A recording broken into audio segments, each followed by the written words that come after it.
Good morning, everyone. As that part of the slide says, my name is Steve, and as that part of the slide says, I'm a little bit of a geek. If we've all turned up to the right room, I'm going to be talking about WebMIDI for the next 20 minutes or so. We're going to go through who I am, what I've done to be on the stage, what is MIDI in itself, so we can talk about what is WebMIDI, and we'll talk about the protocol of MIDI and some examples, which means I may be playing some music, which is why I have a keyboard and a microphone. It's just an excuse to show off, really, isn't it? So, who am I? What have I done to deserve to be on this stage? Or as it should probably be called, the ego slide, where the speaker brags about his achievements for 20 minutes. Not going to do that because I haven't done anything. Industry veteran, by the way, just means I'm old. Developer and entrepreneur means absolutely nothing. It means no one will give me a job, so I had to create my own. But the important thing is I have a theremin. This is the only musical instrument you can play without actually touching it. Even though if you go to the Museum of Music in Brussels, there is a sign on the theremin that says, "Do not touch." Go figure. The important thing, I guess, for the purpose of this, is that I do like composing music. I'm just not very good at it. So I thought, okay, I will do what I can, which is code. So for many, many years, MIDI has been the standard for musicians to store their music into sequencers and to play back. Now, MIDI means multiple things to multiple people. When you say MIDI, that's not enough. MIDI sometimes will mean the serial protocol that goes down the cable between synthesizers, between computers and synthesizers, or drum machines, or other equipment like that. MIDI can also mean the file format. And there were three forms of file format. They've been interestingly labeled format 0, format 1, and format 2. 0 is pretty useless. Everything's on the one track, but it is very easy to parse. MIDI file format 1 has got every piece of music on a separate track, which makes it very easy. And MIDI file format 2, used by almost nobody.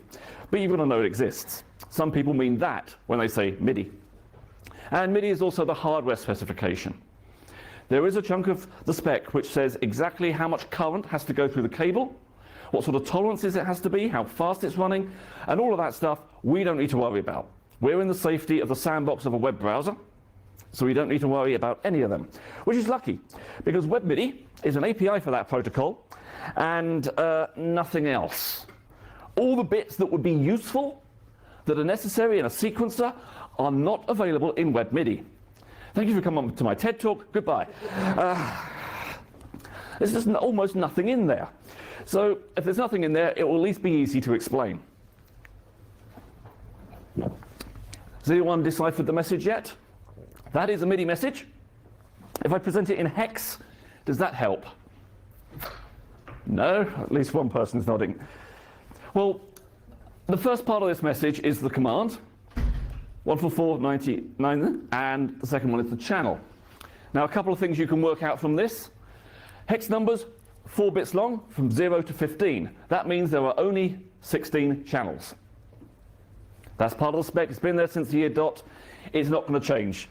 Unfortunately, however, the MIDI spec version 2 has just been announced, so this talk will be completely redundant probably by the time I've finished giving it.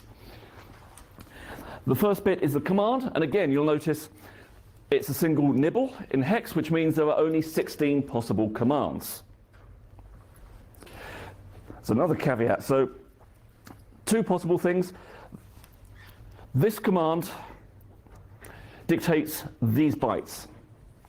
So, serial protocol, they'll come in one after the other, and your program will see that first byte. It says, what is this?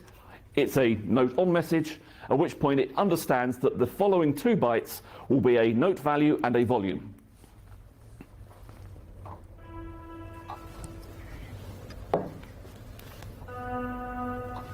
Maybe not.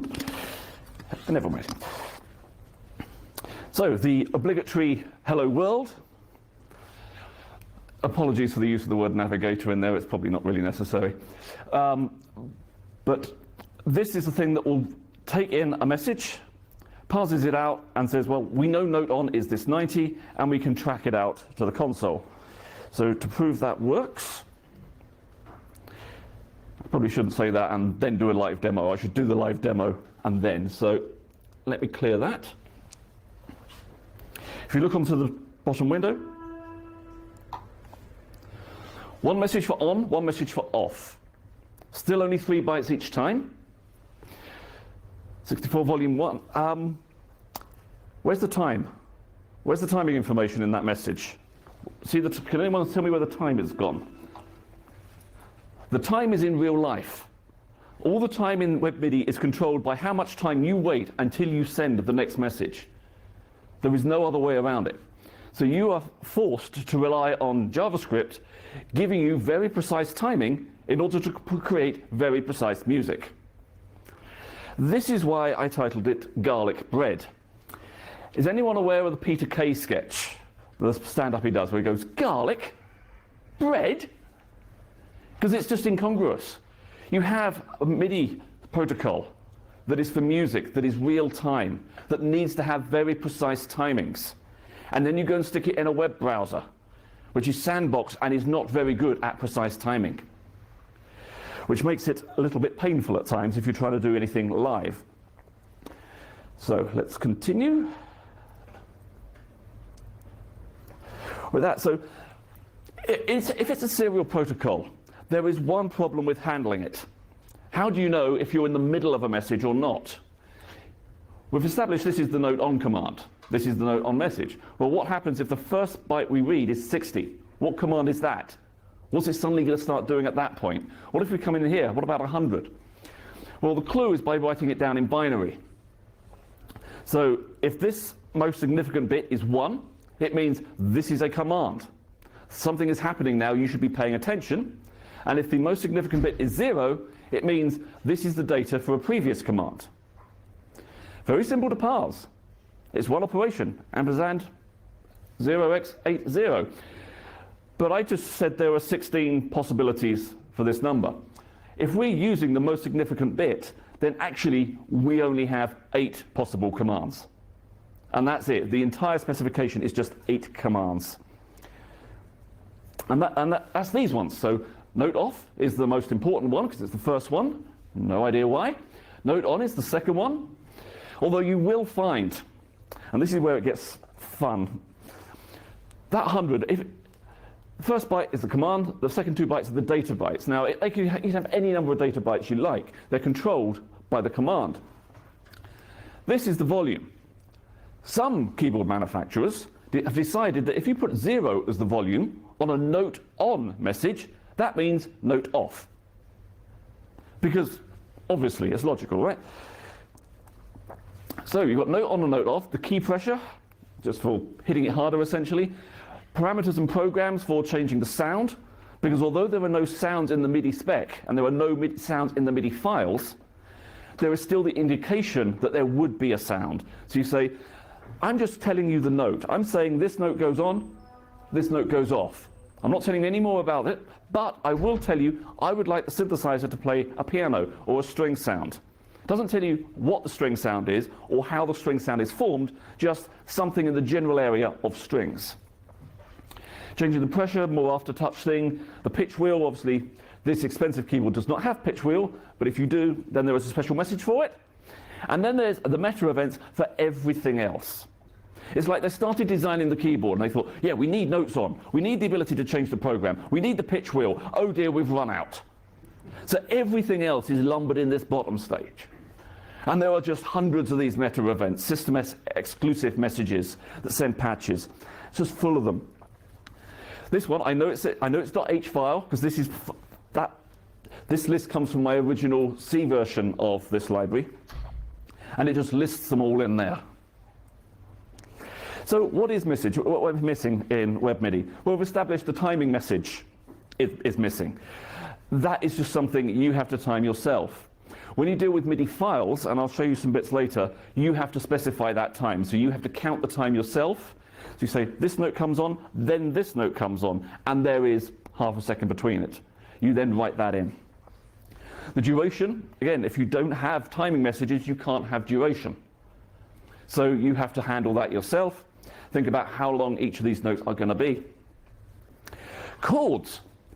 Chords are kind of fundamental in music. This is harmony. Every single piece of reasonably good music will have harmony. And quite a lot of bad music will have harmony as well. But there is no way of describing a chord. You have to say this note on, then this note on, and then this note on at the same time, or as close to the same time as you can possibly manage in your code. Ideally, you'd want that time to be 0, or at least shorter than 10 milliseconds. And there are no conventions, so if you use one of the system exclusive messages, it's up to you how you decide to handle that. Every keyboard manufacturer has their own set of things that they put into those messages, and if you want to process them or understand what that keyboard is sending, you're on your own.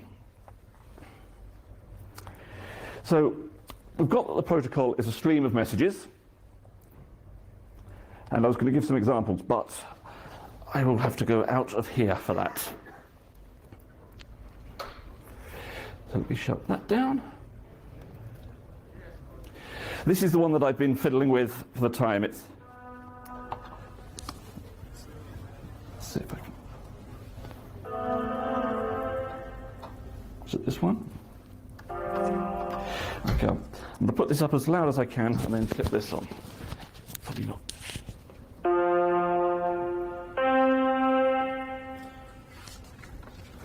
If I switch to bass.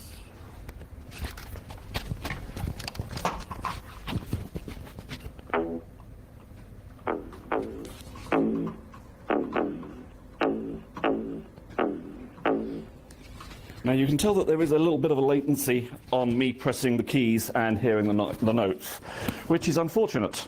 But that's unfortunately nothing of my doing. I'm not that bad a coder. It is just the time that it takes for the message to come through and the browser to react and the sound engine inside, the web audio engine, to play those sounds. Because there isn't anything much is really doing there. That's a web audio backend being triggered from the JavaScript in the browser. Now, if I Let's not put. This was just an example. This has got nothing to do with it. This is an example I was playing with earlier.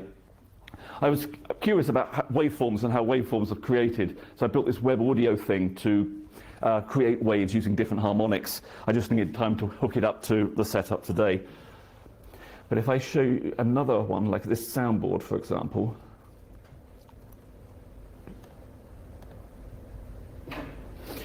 If I play notes on here now,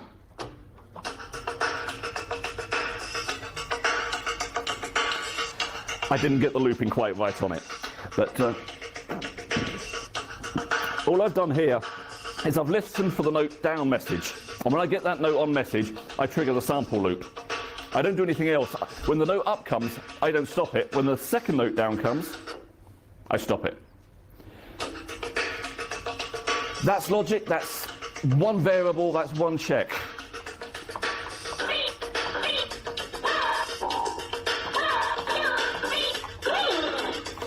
Which you can have hours of fun with. Now, while I'm doing that, you might hear something else going on.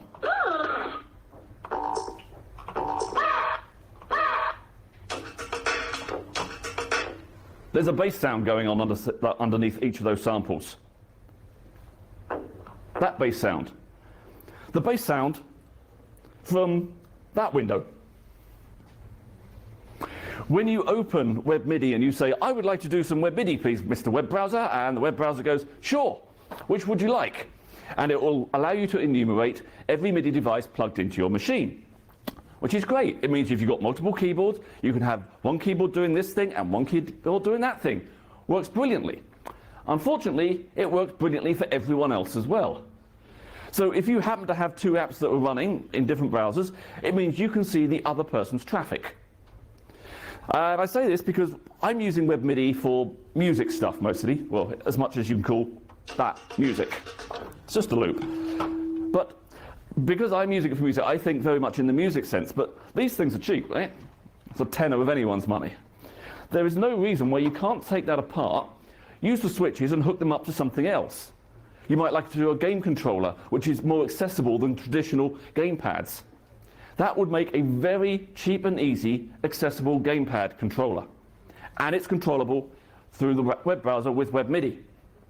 Unfortunately, if you were doing anything sensitive, like you were requiring someone to put in a passcode using those controllers, it would also be visible in another window.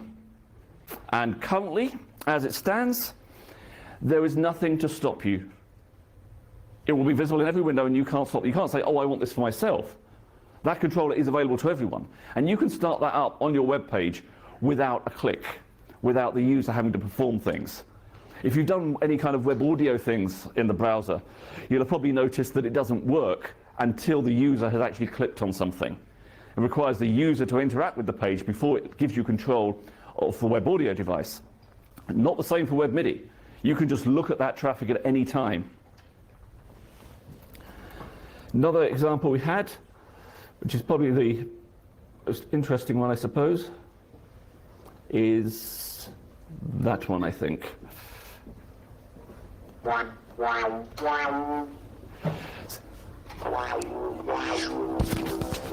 And of course it's still running in my other window, so let's shut that down. There. And again, you see if you can spot any latency on this.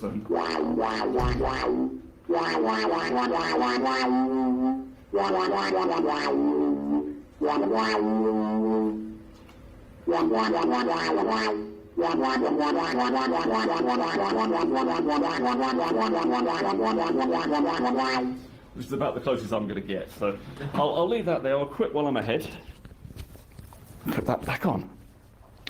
Now this is obviously a proper example of a synth which I didn't write, but it is quite fun, and it is again using web audio. And web audio, as I say, you've got to click here before you can actually make sounds. But it's a nice example, and you can see that it is possible to build quite big and fun things. And at this point I realise the person who's written this might be in the room. Nope, good. That would be awful. It's happened before, actually, sort of mid-lecture activity thing. I was at a computer thing, funnily enough. Me? Computer thing? Who'd have thunk it? I was at a computer thing, and we were talking about old computers, as my friends often do, and I happened to mention this trick on the ZX81 about how you could put components across the chip to fix the square root bug that existed on the ZX81 at the time. And I was explaining how it worked and why it only worked in that case. And then I found out the guy sat next to me built it. And you know, the mansplaining level was a 10 out of 10 at that point. I mean, fanboy was off the charts. But it's one of those things. I'm sure at one time I'm going to give this talk and the person who wrote it is going to be here. Which is a shame, because it's really nice. I mean, and it works real time, so.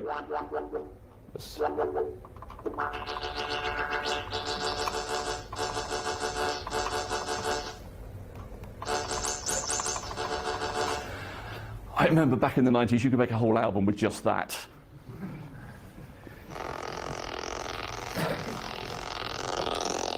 I don't think I should have done that. Let's do that instead. Oh, so we've got some library links, so. Let's come back to them. So, as I was saying, I use this for music, but you could create a game controller by ripping out the innards and putting that into, you know, something else. As we say, it's not keyboards. Drum pads, they're sort of very fun, they're very easy. I like those sort of things. The Novation launch pad, which I can't quite afford, but they are very pretty and they have lots of lights on them. And you can control lighting rigs. When I did some theatre stuff a while back, the lighting rig that was a big desk, but controlled by MIDI. Same protocol. Note on meant light on. Note off meant light off. But it's doable. It's a standard protocol that seems to have gone beyond what it should have ever been doing. The rate of MIDI is very slow. It's about 33/100 baud rate, essentially, which is slow when you think of how many notes could be playing in a piece of music. Even a fairly straightforward symphony with only maybe 50 or 60 players, there's 50 or 60 notes in there minimum. You've only got 16 channels, and you've got multiple notes. So you're probably not going to get all of them playing at the same time, because you can't play all of them with zero time gap. There will always be a time gap between each note.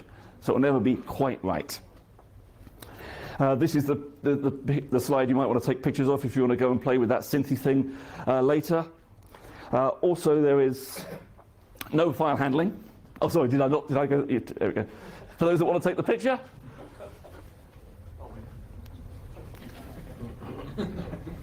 I'm ready for my close-up. So file handling is missing. If you want to save the MIDI file, you can't. If you've generated something nice, you've got to save it yourself. Don't worry, I've written a library for that. There'll be a link later for as well. The sysx abstraction, so as I say, any manufacturer such as Korg and Yamaha, they will have their own system exclusive data, which you just have to go and find out for them. And any actual sound, the actual noises themselves, not in the spec. It's just an indication that there is a piano sound here. If you do want to have a look, my MIDI library is the second one. These other things are also perfectly valid MIDI libraries. My one was based on the C++ library that I wrote many, many, many years ago. I think my original MIDI library is actually older than this conference, and there's not many things that are. So those are available. Have you got the pictures now? Yep. So my sort of basic conclusions is the WebMIDI is really interesting for input. Lots of things support it, not just the keyboards, the drum machines and all that sort of stuff. Very good for handling. You can build your own, but the output is more interesting because now the browser can control synthesizer rigs and it can control drum machines. But the number of people wanting to do that is probably even fewer that want to do input. So with that, I shall leave it open the last 5 minutes for questions. I should update my FOSDEM scorecard. That's now the 12th different talk I've given, and I still haven't got good at it. So we've got a microphone if there's questions. And I'll have my beer. So just to note, the question ends with a question mark, and we have about 5 minutes. So it kind of looks like someone took a naive translation of a wire protocol and dumped it straight into JavaScript without any kind of design process. Was there actually a design process, or did someone manage to persuade the Chrome team just to put in this API that no one had really thought about? I don't know why or how WebMIDI came to be. I don't know the people. I suspect that looking at it, they said it's not so much dumping the wire protocol, but dumping what every other MIDI library does. Every other MIDI library just gives you that raw data. Here is the stream. Partly because you can't process the sysx messages. There's no simple way of abstracting that other than to say it's a sysx message and here is the binary blob. There could have been abstractions. They could have created an API which said, with an event, and you say, I want this function called when I get a note on event. But they didn't do that, I think, because they wanted to maintain a direct relationship with all the preceding libraries and the way that people wrote MIDI applications. But that's my conjecture. Yes, my library, as attached off the GitHub there, does abstract away a lot of this ugliness. And it handles that odd, stupid case as well, where if the note is on, but the volume is 0, it actually means note off, which is one of those things that foxed me for ages. There's also the odd thing as well in the MIDI spec, that if you do a note on message and then another note on message, you don't have to say note on again. You can just keep going. So you don't get that most significant bit being 1 for the next message. So you just see, note on is a 3-byte message. Why am I getting 5 bytes? That's just because there's that quirk that was in the original MIDI spec, because it will cut down on the bandwidth used. You don't have to send a byte. And back in 1982, when this MIDI was created, that 1 byte was important. Now it's not, but we're stuck with it. So we've got these little caveats in the original spec that have carried through to WebMIDI. I have a microphone for you.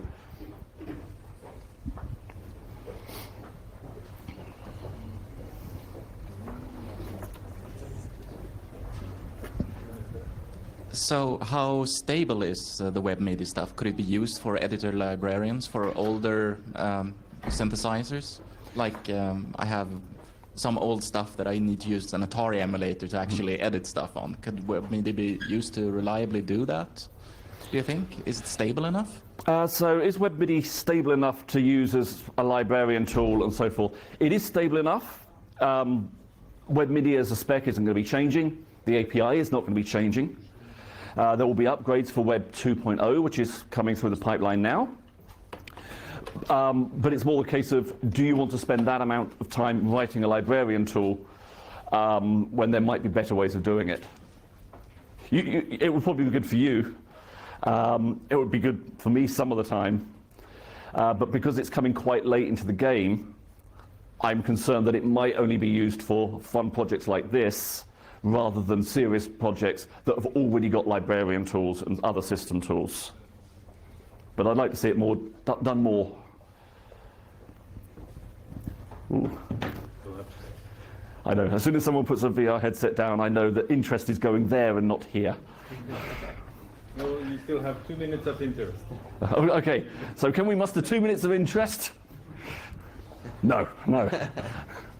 Thank you a lot. Then I'll bow out gracefully. Thank you very much. Thank you a lot.